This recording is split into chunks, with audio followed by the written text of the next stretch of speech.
You ready? Hello, everyone. Welcome to the Voice of Houston right here at UHN-TV with myself, Dr. Clara Brent, and also our co-host, Dr. Bobby E. Mills. We are so happy this morning to have another day that the Lord has blessed us to see. We hope that we will come together in a big way in the election coming up beginning October the 24th. Is that correct, Bobby? Yes. October the 24th. Early voting. We want to remind you to go vote early because most of the district voting places have been changed. And so let's not wait until the last minute to say I'm going and vote and trying to figure out where you're supposed to vote. Now, if you have that privilege that you want to wait until that time, as November the election. They have the election day. It's November the 8th. It would be okay. However, look up where you're supposed to be, and I think you can go to onevote.com. 2022. 2022. onevote2022.com, and you will find out exactly where you're supposed to be voting if you want to wait till then. My suggestion is that you go now, coming up on the 24th, as at early voting. That means you can vote anywhere. You have proof that you are a citizen of the United States, and that's usually your license, one of the other, your voting registration card.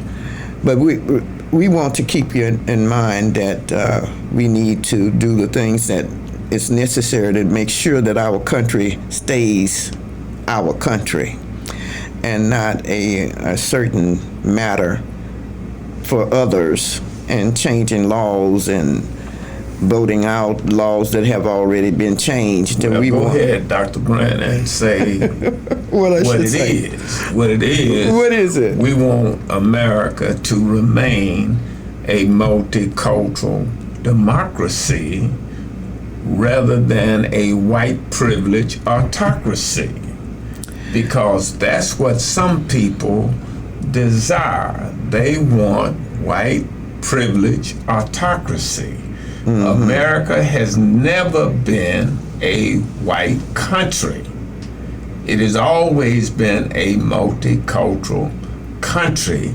In fact, it is the only country on the face of the earth that is comprised of many different ethnic and racial cultures from all around the world. So we are a nation of countries of people from around the world. We're the only country that reflects that kind of principle.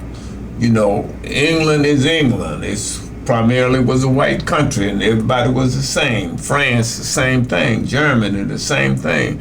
Many countries in Africa, you know, the same thing.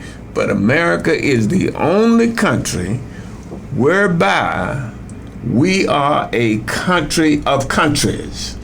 Different people have come here from all around the world, all ethnicities, all racial backgrounds, etc.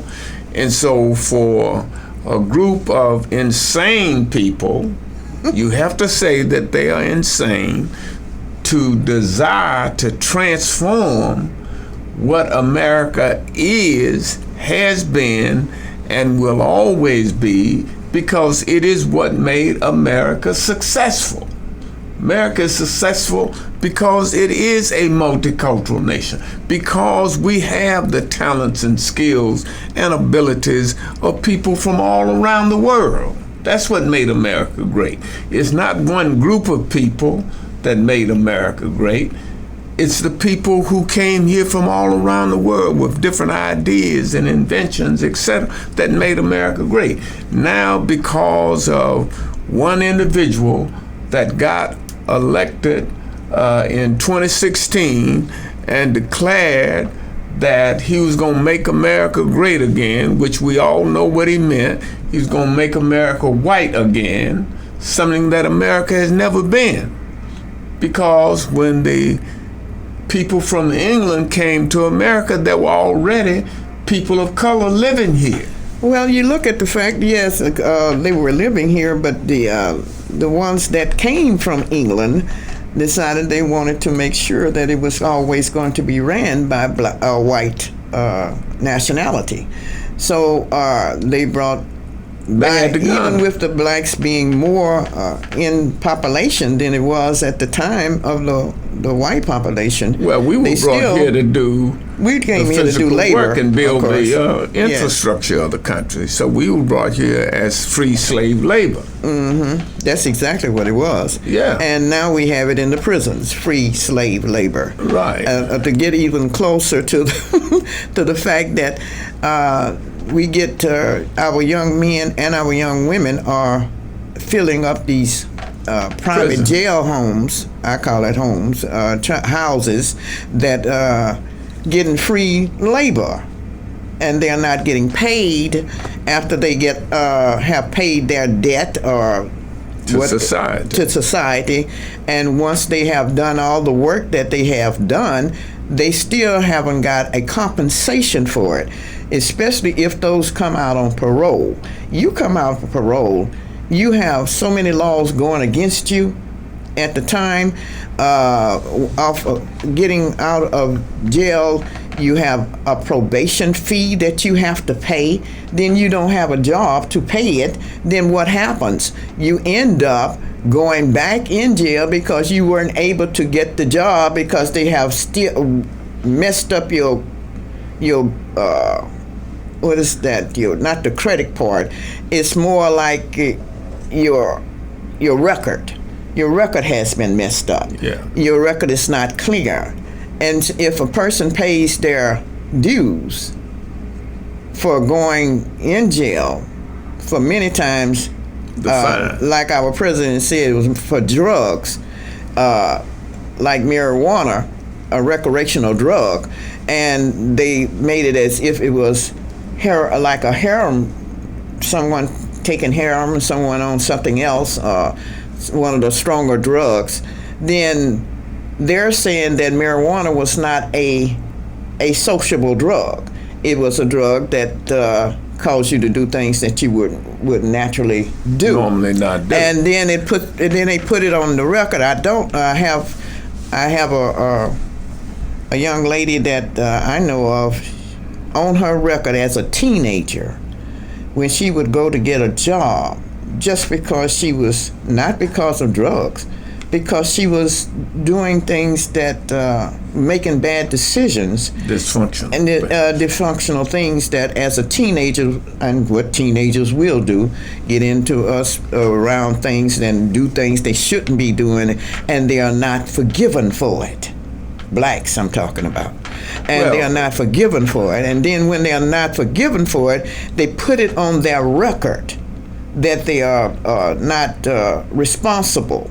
After you get 21 or 22 years old and you've done something when you were 15 and 16 or 17 years old, even 18 years old, you're still trying to make these children into adults when they are really children. Adults make bad mistakes too, but the children are ought to have to be forgiven. And they spend years on top of years in jail for no reason whatsoever. And then if they don't spend it in jail, their parents have enough money to get them out of the prison or out of jail, but that still is on their record. Well, the sad thing about it is the foundation of all of this is the breakdown of the family. Well, see the family. Well, this was going on though, bro. Even before we had when we had a family. No family breakdown. It was the jails was full of black men. But what I'm saying, Dr. Clara, is that when we had family intactness of 85 or 90%, and you had your children growing up in a two-parent family unit. Okay. And you had a community that was closer knit than communities are today. You did not have the kind of dysfunctionality among young people that we have today. See, the kids that I grew up with, and most of them that you grew up with, they wasn't going to jail because we understood the boundaries. And so we didn't participate in certain kinds of activities because you were thinking. You wasn't drinking without thinking. You were thinking. You knew that if you did certain kinds of things, you were going to go to jail. Even in the hometown that I grew up, we only had 1 or 2 black policemen. And the black policemen, they were just as brutal or even more so to blacks than the white police officers Well, I were. can understand where you're coming from on that issue, but the point of the matter is that our jails have always been full and filled, and then they not for insignificant things that black men were put in jail for no reason. To my ideas and my viewpoint, it was wrong, and it's still wrong. Well, see, and, what I'm saying to you is more prevalent today Oh, really?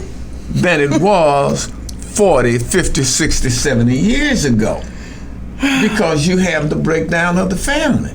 Most of these young men who are in the prison system, they came out of one-parent families. They came out of families that were not grounded in Christianity, so the families didn't go to church.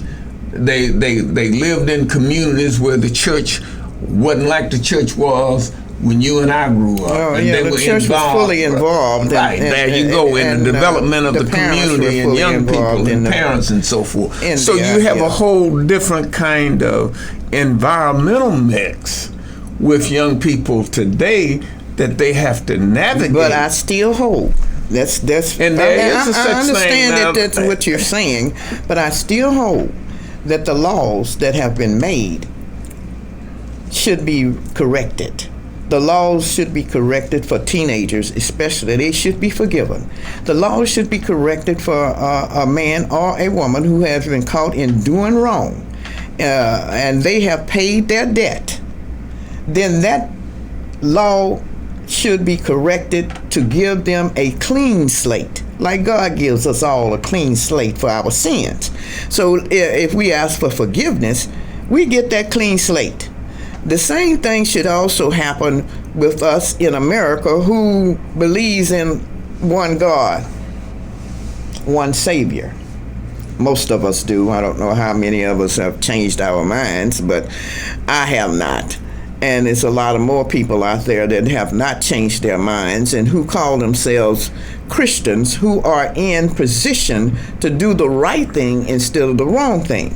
The right thing is to vote that men and women and young children should be forgiven, especially the younger ones should be forgiven of their so-called crimes, what they have put as crimes, but it's also misdemeanor and not a felony. That's what I'm speaking of. Stop changing misdemeanors into felonies. Well, let me ask you this. What? That's what the voting is about, y'all. What do you think is the responsibility of black people as a race of people, if you want to say race, because we know there is no such thing as race, audience. There's only one race, and that's the human race, because God said he created all nations out of one blood. Exactly. So it ain't no such thing as race. No. Race is not about according to God. socioeconomic kinds of things in order for one group to take advantage of another group. Exactly. But where does personal responsibility and group responsibility come in? Because prior to 1964 and 65, you did not have. We had segregated communities. You knew that racism existed. The white folk reminded you that it existed. Exactly. And that you had a place in society because they had the signs up. Yes. White only. And you knew exactly. how you had to behave. And we the knew point where I'm we saying stood. to you is, what changed? What is it that made us think you can be footloose and fancy free and go out here and do anything you want to do, Laws. and there are not going to be any consequences for your behavior? The laws did it. The laws did it. They gave you the false. Let me put it this way. It was a false pretense that if you became, I took the sign down. Now you free. now you can you're do free. anything You can do it. you want to do. Segregation is no longer. The signs have been taken down.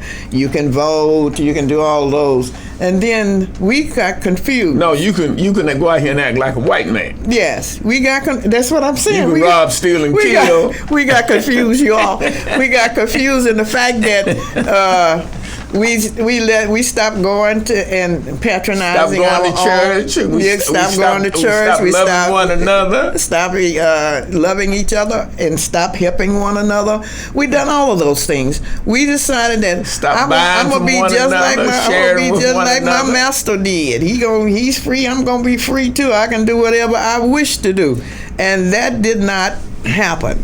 And we're still fighting again for civil rights. We're fighting hard for our civil rights, and one of those civil rights is without trying to be taken away. Understanding your human rights. Trying to be taken away from us, and that civil right is to vote. Don't ever let no one talk you into not voting and saying that it's not going to help, it's not going to work. Yes, because it does. That's what it does work. Is all about voting. Yes, it does work. And so let's keep in mind that voting does work if you vote for the right persons with the right heart and the right kind of mind. That's the issue with us. We vote the same people over and over again, and they are doing the same old crazy stuff they did when they first got in. Now, we can forgive them for when they first got in because they didn't know how the deal was working. But now you've been in there 10, 15 years and you still not doing what you ought to do, then it's time to get rid of you. That's the way I see it. And the way we as blacks, we try to be responsible for one another and saying, well, I need a black person in that office. But the issue is that, yes, we do need a black person in that office that's representing us. But if that person is not representing us, we should not be that eager to vote for that particular person. Maybe we need to shift the paradigm and say we need a God conscience oriented individual. There you go. In the position. We need a God conscience and whatever color they are. The person tends to be. Exactly right. And stop doing this separation stuff. Because it ain't about the skin. It's not about the skin. It's about the sin. Thank you. It's about the sin. We got a lot of sin. We got a lot of sin going on in America today. That's and people trying to take what? Wrong and make it right and make it work. Exactly right. But we want to make sure and understand, people, y'all, is that if we fight for the right of our young people, fight for the right of those that are incarcerated and they are not getting their rightful privileges that they should have, and one of those privileges is that once a person have paid their debt, that slate should be cleaned, and the slate is not being cleaned. That's why you see so many black men standing on the corners and trying to do and talking to one another and trying to figure out what in the world is going on. The reason what's going on is that the majority of them they're not trying to figure out what's going on. They don't care what's going on. Well, no, I won't say that. They know I won't say that. It's that the issue is that they can't get jobs once they get out of prison, and most of them were in prison because of marijuana. We need to think about that as a whole. Because of marijuana, we have a lot of black men and women in jail that should not be in jail over something that's is a recreational drug. I call it cigarettes at one time was a law, was made for drinking alcohol. There's a law for drinking, smoking cigarettes or whatever else. It was a law against that, and that law finally was erased. However, the law that is going on now is incarcerating more black people, women and men, in jail that shouldn't be in jail. That's what I'm saying. And then when they do, if they have been in jail, it ought to be forgiven. And it ought to be a sign showing that you have been forgiven, your slate is clean, go out there and get a job and see what you can do. That's the issue. Now, if you end up back in jail over something that you shouldn't be doing, then that's a different matter. Well, President Biden just... Yeah, I know he did. There were 2,000, roughly, or a little more, individuals in federal prisons because of marijuana. Oh, it's more than that, Bull. Well, no, I mean, I'm saying what... Yeah, okay. Factually, they reported there were 2,000 people in federal prisons, not state prisons. Thank you. This is federal prisons. Well, I'm talking about for state. Recreational marijuana. He pardoned them, so those people are getting out. Yeah, I hope they. But take it off their record. You have a couple of million people in jails all across this country. Exactly. And working for free. Most of them are in there for violent crimes.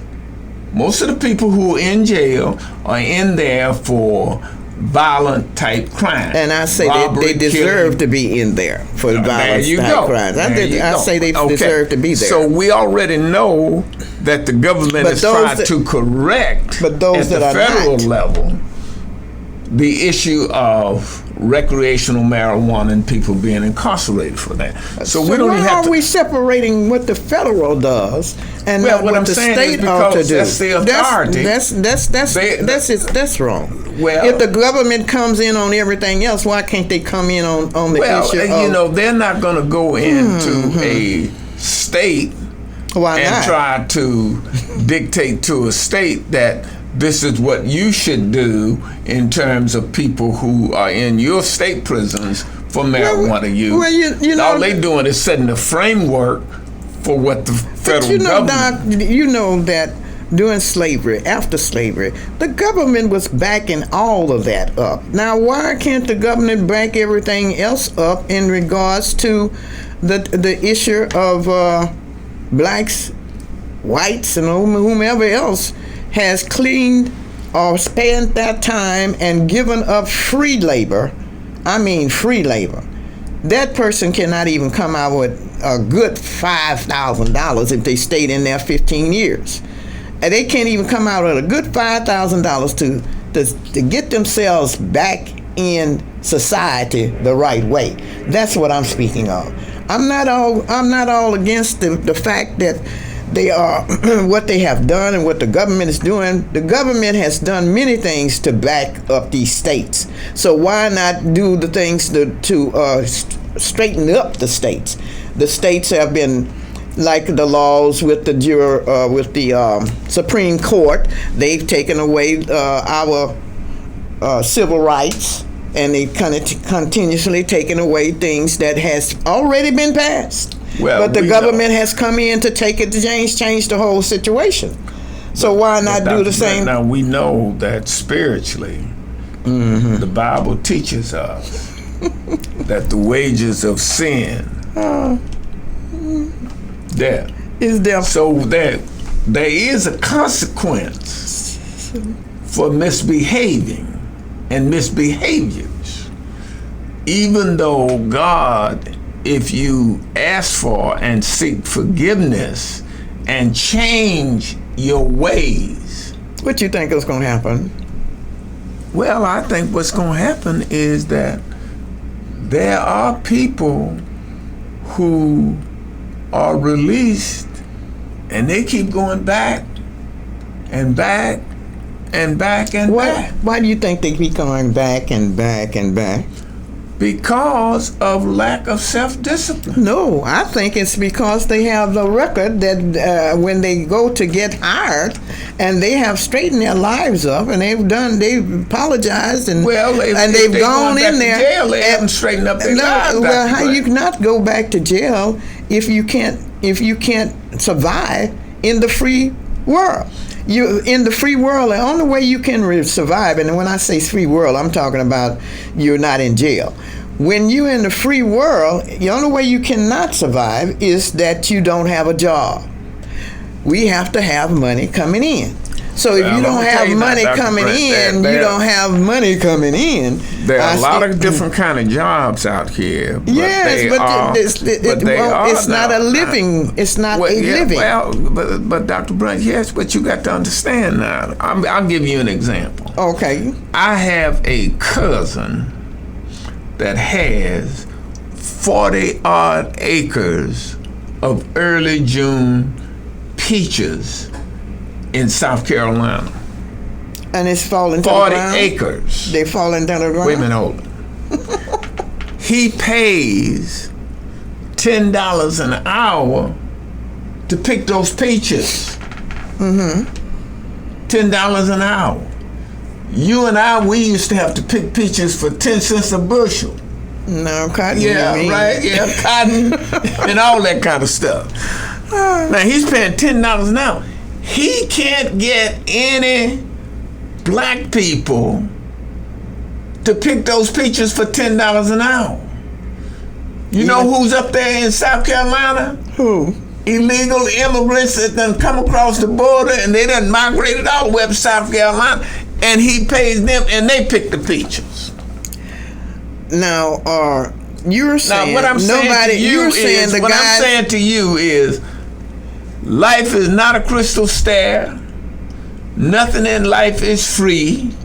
And if you're not willing to deal with self-sacrifice for you, don't ask other people to sacrifice for you. Sacrifice for you, and you're not willing to sacrifice yourself. Well, I'm not against that. I'm not against the person that does not want to work. I'm for the people that want to work. Those that want to work. I'm not talking about the ones that's not working or don't want to work. I'm speaking of the ones they want to work. I'm speaking of the ones that want to work. And they want to work for a company that they have a skill, and they learned that skill in prison, and they have that skill, and they want to work for that. Well, that's not them people you talking about out there on the corner drinking that wine and that stuff. No, I don't think. Stores and smoking that dope. I don't think that's the ones I'm talking about. I'm speaking of the ones that have made a difference in their lives, and they would like to make a difference in their lives, and they cannot make a difference in their lives because the record keeps them from doing it. But that's what I'm speaking about. I understand what you're saying, and I'm as sympathic and compassionate as anybody. I would be. But let me tell you one thing. I keep keep going back to when it was that you and I grew up. We knew that the system was not fair. Of course. Because the system still not was fair. Controlled by whites for whites, and the system worked for the system. Okay. It wasn't working for you. But what so you did whatever you had to do. When you were growing up, you knew what you had to do. So the first thing you learned was self-sacrifice. What is it that I have to be willing to sacrifice for me in order to get out from under this, you know what, that these white people have put on me? Of course, we do. We knew education was the answer. You knew, and I want to tell all those that are watching that education is the answer. So when you went to school, from kindergarten all the way through high school, you didn't go in there acting a fool, talking crazy to your teachers and doing all kind of old disrespectful stuff and so forth. We were obedient. Because you knew those teachers had something that you needed. No, we knew that we were supposed to be obedient, and being obedient and kind and you knew that they had something you needed. Of they course. had knowledge and wisdom and understanding. But so you went in there and respected them so that they could teach you what they knew. But of course we knew that. And like I told you once before, all of my teachers that I had from the time I was in kindergarten, I would go back and visit with them. But what about the fact that we know that we're in a position right now spiritually that we are fighting? What we fight is a fight. It's a fight going on, And we've been in this spiritual warfare since the early, at least in the 50s. No, from the beginning. Yeah. From the Garden of Eden, we've been in. We've been in spiritual warfare that long. And then we have to realize that spiritual warfare that we are going through is not us. It's in higher places. And I'm talking about we know that evilness. The spiritual fight is from between Satan. God and the devil. Yeah. And we know who's gonna win. Well, eventually God's gonna win. Yeah. And whether we think it or not, eventually God is gonna win. Right battle and hold our peace. But we still going to have to, as people and believers in the one that He sent, we call Him Jesus. And if you believe in Him, then you have a right to the good tree of life, the living with Christ and also with God one day. But the issue here now is that what are you going? Do you understand that we have to fight spiritually? And that the truth of God is the only answer. And that we cannot let our feelings toward each other cause us to do things that we should not be doing. And think about racism and all that. Of those things. All this stuff is not. If that's not somebody right. want to dislike you or hate you because of your skin color, hey, that's their problem. They got a problem. Yeah. Well, we can't. As a group of believers, knowing that the kingdom is coming and is already here, that we still have to make sure that we remind each other and remind those that don't remember who they are and who they belong to, and that they didn't make themselves, no matter how often our scientists and others that are into the medical fields say that they know more than God does, then they are wrong. Because God is the one that made it all. Dr. Brent, throughout this little conversation between you and I is this. Mm-hmm. God is the answer. God is the only answer. But we cannot think that God is going to solve problems for us that we can solve if we are obedient to the way. To His word. See, most of us do not want to be obedient to the way of God. Mm-hmm. See, you're not going to have and you're not going to be able to attain or receive everything you want when you want it. You're going to have to deal with what? Sacrifice. Now, a lot of folks say that we love God and we love family and all that kind of stuff and so forth. Now, if Jesus had to sacrifice and He was God in the flesh and He had to sacrifice, He had to go through a whole lot of things in order to free us, exactly, that we might be free. And we still talking about freedom, but we really are free. So in you want to go around here and now you done violated laws. But once you pay that, and the laws are designed to maintain order. Of course, God even made laws. And civility between people. You done violated the law, then you end up going to jail, and then you come out and you want everybody to feel sorry for you because you're not willing to sacrifice for you. There's a penalty and price that you have to pay. Well, I'm not saying that that's not the fact. That's not a fact. That is a fact. It is a fact that you have to want to sacrifice. You have to do the labor and do the part. Right. I remember a story about a young man who had a family and no car, nothing. I don't know whether he had gone to prison, but he was determined. He walked to work every day. Yeah. After he walked to work, he got a bicycle. He rode to work every day, and he was on time, and he was saving his l'argent, and he was doing his best to take care of his family. It was recognized by the company and the people that worked with him. And they gave him a car. And You know the story. And so, yes, they gave him a car. They bought him a car. Everybody pitched in and got him a car. The issue here is that you have to really willingly want to do what is necessary to do to get yourself back into the working society, Right. and not try to do it all at one time. Most of our faults is that we want it now and we don't want to wait for it. Well, we don't want to sacrifice. We what need it is. to. It's sacrifice. We have to get it Self-sacrifice. now. I got to get it now. Not necessarily. Be patient. God expects for us to be patient and to work toward whatever we have to do. We have to do it. Well, y'all, we're gonna have to close. We hope that you will go vote. Go vote early. Keep your paper in your car. November the 8th. November the 8th. Don't forget. And watch out for the Democracy is on the ballot. Vote.